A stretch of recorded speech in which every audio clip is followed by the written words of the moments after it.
嗱，一個400尺嘅單位，40年嘅樓齡，我哋用3個月嘅時間咧完成裝修。屋主咧希望我哋咧喺過年之前咧一定要交到間屋俾佢。喺呢個咁極速裝修嘅一個挑戰底下，我哋究竟點樣完成今次呢個單位呢？今次帶大家參觀嘅一個大圍海福花園400尺嘅單位，依家即刻帶你上去睇下啊！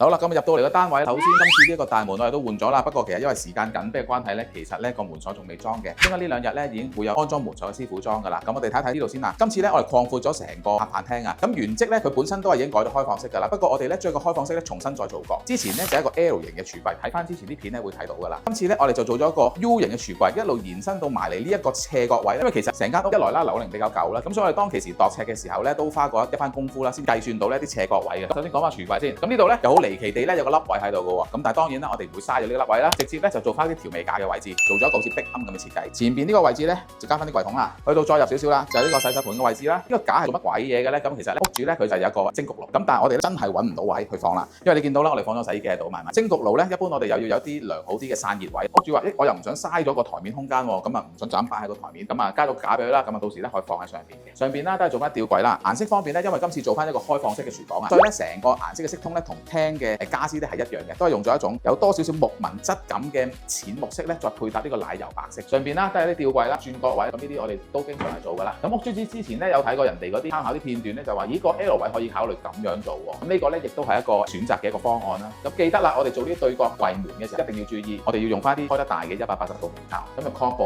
佢咧係可以正常咁樣開閂啦。咁同埋佢有分先後次序嘅喎，好似呢個咁樣咧，閂咗呢個先咧，嗰道門就閂唔到㗎啦，要閂咗呢個先，係啦，再閂呢個。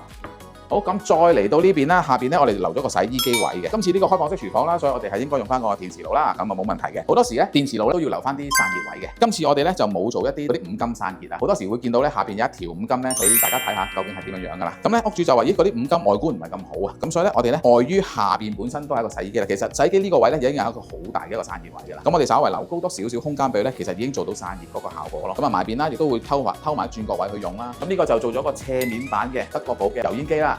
呢個型號啊3988啦，其實咧吸力應該 OK 嘅，不過咧相對嗰個係比較嘈啲嘅，所以大家都可以留意下啦。不過個外形我覺得幾靚嘅，同埋咧都襯翻呢一個嘅電磁爐啦，咁都一 set 咁樣黑色啦。上邊呢啲位吊位啦，冇乜特別嘅。咁轉到過嚟呢一邊啦，咁其實呢個位置咧又見到個窿喺度做乜鬼嘢咧？又呢個位咧就放垃圾桶。咁好多時就成個開放式廚房咧，好多時啲屋主咧都會疏忽，死啦個垃圾桶放邊咧？廚房其實就好需要垃圾桶㗎嘛，係嘛？咁留咗個位咧專門放垃圾桶嘅，上邊就有個櫃桶仔咁樣啦，放啲雜物啦，再過嚟咯，一路延伸過嚟呢一邊啦。嗱，咁呢度其實暫時乜嘢都冇嘅，因為嚟緊啦都會放梳化啦。到時放梳化呢度咧，見到呢度其實有一個勁大嚿嘅一個好深嘅一個櫃嚟。因為咧其實我哋嘅視覺上咧，我哋要拉翻直呢一個位置，咁樣拉翻直呢一條線。嗱，所以你見到下邊啲線咧對翻晒嘅，但係佢呢個位咧又斜咗入去喎。咁如果我跟住佢斜嘅話，變咗做唔到拉直嘅效果啦。同埋我哋自己叫做我哋嘅2.0版啊，又係咁呢個咧都係有張餐台喺度嘅。咁我一如以往啦，我都會示範一次俾大家睇點樣開啦。開呢塊鐵板先啦，成張台抽出嚟，哇，非常之 smooth 啊！咁我想喺呢度用又得，我想拎去其他位置咧去用又得。譬如話人多喎，我可能有10個8個人咧，呢張台都滿足到嘅喎。或者好簡單嘅，我1個人嘅啫，就咁擺張台喺度，已經係一個人嘅一個餐台啦。咁好啦，平時正常使用咧，應該會係攞出嚟啦。咁都係啦，留意翻我哋咧呢啲位置咧，都少少圓邊圓角咁啦，盡量就係加翻啲圓形啦。開咗佢啦，咁樣開3節台嚟嘅呢個係啦。開咗之後咧，拍翻埋一齊。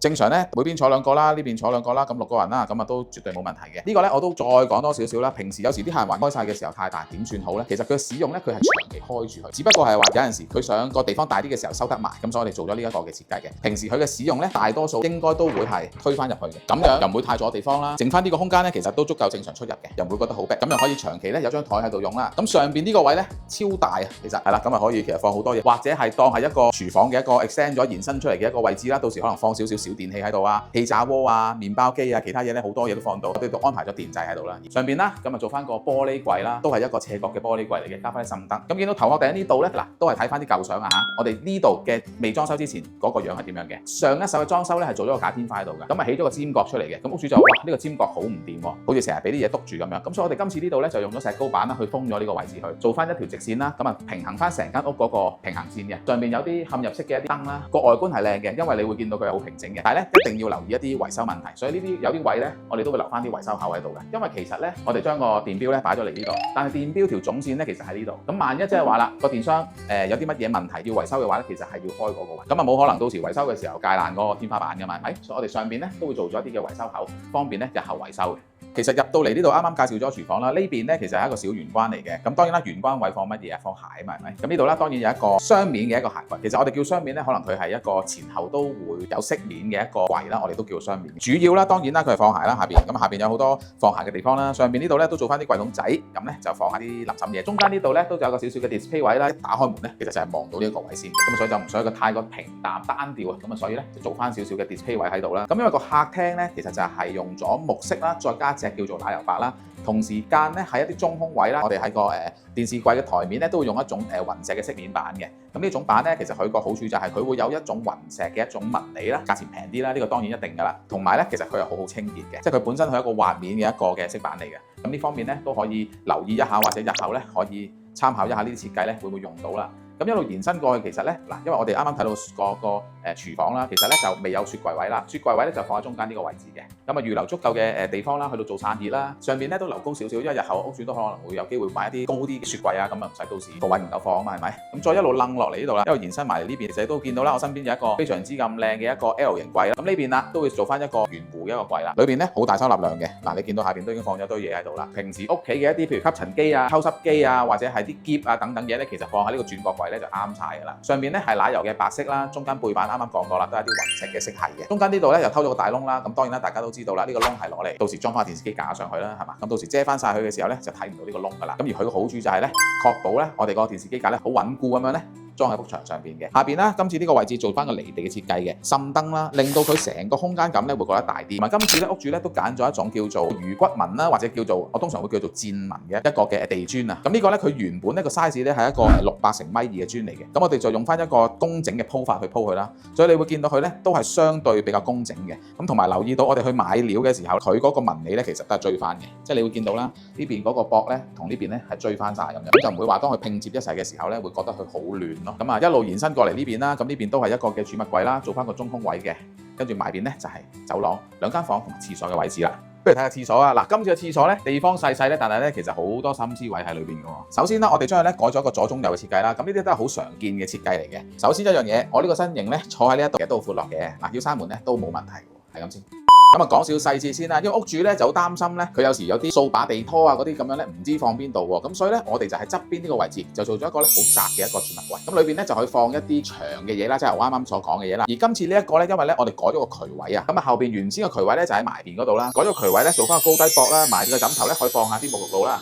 咁埋邊呢度咧就係一個碳灰色嘅浴瓶啦，因為通常我哋揀呢啲五金潔具咧，盡量都會配翻一 set 嘅碳灰色嘅浴瓶啦。呢啲嘅花灑柱啊、水龍頭啊，包括呢啲可能屋主自己買嘅一啲小配件，都會用翻碳灰色嘅。咁今次呢度咧就有少少特別啦，因為咧屋主就係唔用呢個嘅煤氣爐，用電嘅電磁爐嘅。咁呢個咧咁迷你嘅咧就係一個即熱式嘅熱水爐嚟嘅。咁其實佢就好處當然係即熱啦，但係咧我哋都要留意翻個供電問題嘅。咁啊之前我哋一早就已經同翻廠商嗰邊配合過，究竟佢要配一個幾大瓦數嘅一個嘅電線俾佢啦。所以你見到咧條電線咧係超粗，符合翻呢個功率啦。不過始終咧，因為我哋正常呢啲細屋仔咧都係啲單上電咧，其實就個電量咧要就住嚟用嘅。可能如果佢開緊嘅時候咧，同時間咧就可能未必可以，佢要開冷氣啊，又開埋出邊煮食爐咁樣咧，有機會咧佢會負荷咧會唔夠，大家都要留意下啦。咁啊同埋呢個位置啦，都做翻一個嘅電熱毛巾架啦。咁呢啲都係前期都要同屋主夾定㗎啦。咁啊邊個位留電啊，個架放邊度咧？咁一早已經預先鋪排好㗎啦。咁而啱啱我坐緊呢個座廁咧，其實都係個智能廁板啦。其實呢個就係分離式嘅，即係話佢唔係一體過嗰種嚟，座廁還座廁，廁板還廁板嘅，咁啊方便第時更換。咁通常呢啲位置啦，都會放配襯翻啲防水梳啊，加翻個淡水喉啊。咁呢啲一般我哋都係做智能座廁嘅一啲標準配置嚟㗎啦。好，咁啊嚟到細房啦，大家都會見到啦，呢度咧就做咗一個吊趟門嘅，因為咧原職個房門咧本身就喺呢個位置左邊呢度嘅，咁我哋咧將個房門改咗喺中間，個好處就係呢邊又可以做到櫃，呢邊又可以做到櫃，因為媽媽咧就要一個細房啦，留咗間大房俾仔仔，咁所以咧都好需要一啲自己有時做下嘢嘅地方咁啦，咁所以我呢邊咧就做翻一個嘅書台啦，咁上邊咧亦都有個吊櫃喺度嘅，而右手邊咧就做翻個大嘅衣櫃啦，都滿足翻佢一個衣物嘅一個收納需求嘅。嗱咁房嘅顏色咧其實都係貫徹翻同翻客廳統一嘅，咁就唔會覺得好似好亂咁樣啦。咁好啦，呢個位置衣櫃啦都有少少 pattern 啦，呢個位收翻個弧位啦，其實都幾得意嘅，因為呢個位咧直接可以當係一個開門嘅手抽啊。咁好多時咧衣櫃咧隔離係張床咧，我哋都會偷一個位嘅，所以你會見到咧呢個位置偷翻個位，就好似一個床頭櫃咁樣，但係又唔會話浪費咗好多空間喎，因為你衣櫃仍然有衣櫃裏邊嘅儲物空間啦。咁床頭位咧，我哋加翻個電掣俾佢，咁啊瞓覺叉下電啦咁啦。床頭咧就會有翻個 cushion 啦，加翻一個床頭燈嘅。而下邊咧，我哋亦都係做咗一張油壓床。咁呢張油壓床就3尺半嘅，手動嘅油壓床嚟嘅。咁屋主咧都係希望咧可以喺間房嗰度睇電視啦。咁上邊咧床尾呢個位置都會掛咗部電視機喺度啦。同樣地都係會升得比較高啲嘅，因為防止咧張床起嘅時候咧會撞到個電視機嘛。好啦，咁啊嚟到仔房啦，嗱，成間房個色通咧同廳係好唔同嘅，都係用咗一種深淺灰色啦，營造翻成個型格嘅效果出嚟嘅。好啦，咁屋主亦都要求啦，好大嘅收納空間啦，當然係。咁所以咧，我哋呢一邊咧做翻一個地台，由房門入嚟開始咧，已經係一個地台嘅儲物櫃啦。咁啊，跟住就當然係一張4尺嘅油壓床啦。左手邊呢邊咧就係一個上下嘅櫃啦，其實下邊咧係一張 L 型嘅書台嚟嘅。我哋呢一間房咧都比較難去佈置衣櫃啊，咁所以咧我哋喺呢個 L 位嘅台上邊呢個位置就會做翻一個大嘅一個衣櫃啦。咁啊，裏邊全部都係啲掛衫嘅空間啦。咁好多時咧我哋嘅設計咧都會咧去做兩手準備嘅，譬如佢話：阿仔佢唔中意掛衫喎，我哋做定啲層板喺度。萬一佢唔掛衫嘅話咧，都可以放到一啲摺嘅衫褲啊咁樣啦。咁下邊咧做翻個中空位啦，可以當係放書嘅地方，有一個層架咁樣。咁而下邊呢個位置咧，其實咧都唔會嘥咗佢嘅喎，亦都係咧一個掛衫嘅位置嚟嘅。因為咧我哋做咗個地台啊嘛呢度，咁其實咧地台同個書台中間嗰個接合嘅位置咧，好多時咧都會浪費咗嘅。但係今次我哋咧就係將佢照樣做翻呢個掛衫嘅空間啦，然之後啲衫就揼到落底嘅，咁所以呢個空間咧就會活用咗佢啦。而呢邊咧你見到好似好得意咁樣冇嘢嘅，其實呢一橛咧就係我哋入門口位嘅一個櫃桶嚟嘅，方便咧阿仔仔咧，譬如佢翻到嚟佢唔想跳上張床度攞啲衣服啊，或者係啲內衣褲沖涼嘅話咧，直接喺呢度咧攞到佢呢啲衣服噶啦。咁啊再入少少啦，一張書台啦，咁啊呢個冇乜特別啦，埋邊都係有個嘅鐵板啦，呢個位通常都係攞嚟收藏一啲嘅拖板啊、電線。咁床頭咧就做咗一個連貫嘅一個床頭廳啊，都會有一個滲燈嘅效果啦。係啦，咁啊正如啱啱所講啦，屋主咧阿仔仔房咧都需要一個大量嘅收納空間啦，同埋佢都有好多嘢咧需要 display 出嚟。咁所以喺側邊呢一個位置咧都唔會嘥啦，做翻一個咧大概15cm 嘅一個 display 櫃啊，配襯翻啊，用翻一個淺灰色啦，再配埋呢一個灰玻璃嘅，後邊咧做翻一啲灰鏡咧，令到佢嗰啲陽光咧折射翻入嚟咧，令到成間房嘅空間感咧就會再大啲啦。床尾呢個位置咧就會掛翻部電視喺度嘅，埋邊呢度啦，見到我哋都做咗一啲嘅洞板啦，到時可能係放一啲嘅遊戲機啊、手柄啊咁樣咧，或者係一啲裝飾品喺呢個位置。咁啊，我哋睇到啦，床咧我哋就係做咗一張4尺嘅電動油壓床嘅，咁啦，呢啲都之前我都介紹過啦，咁依家可以示範一下睇下開呢個床咁樣。床下邊嘅物品咧，成日都要攞，佢哋可以考慮下用呢個電動嘅油壓床啦。咁啊，不過有啲好處壞處咧，我都再喺度同大家介紹下。大家會見到其實呢個位咧，中間會加咗個摩打喺度，無形中咧儲物空間會少咗嘅。咁啊，但係當然啦，就方便啊嘛，係咪可以直接撳個掣開啦？咁同埋今次呢一張床咧，你都見到係做得比較高身，因為我哋咧下邊做2級地台啦，再加埋呢一級嘅話咧，其實嗰度咧係可以放到5-6個咧30寸嘅篋咧，邊個都冇問題嘅。啊，咁啊撳個掣閂翻埋去啦，其實就成個過程咧就好方便嘅。咁啊，同埋我哋喺設計嘅時候咧，有時就會留意到，因為啱啱講過啦，上邊會掛部電視啦，可能有時會疏忽咗就係話，呢個床揭起嘅時候，會唔會有機會咧撞到個電視嘅？就喺個床尾呢個位置，你會見到咧做翻一個薄薄地嘅一個儲物櫃喎。咁就算我將床升起嘅時候咧，都唔會因為話個電視機可能太低嘅時候咧撞到個電視啊嘛。而呢個櫃仔當然啦，亦都有佢嘅儲物空間啦。咁啊，裏邊咧都有啲位啊，可以放下啲其他嘅雜物咁樣嘅。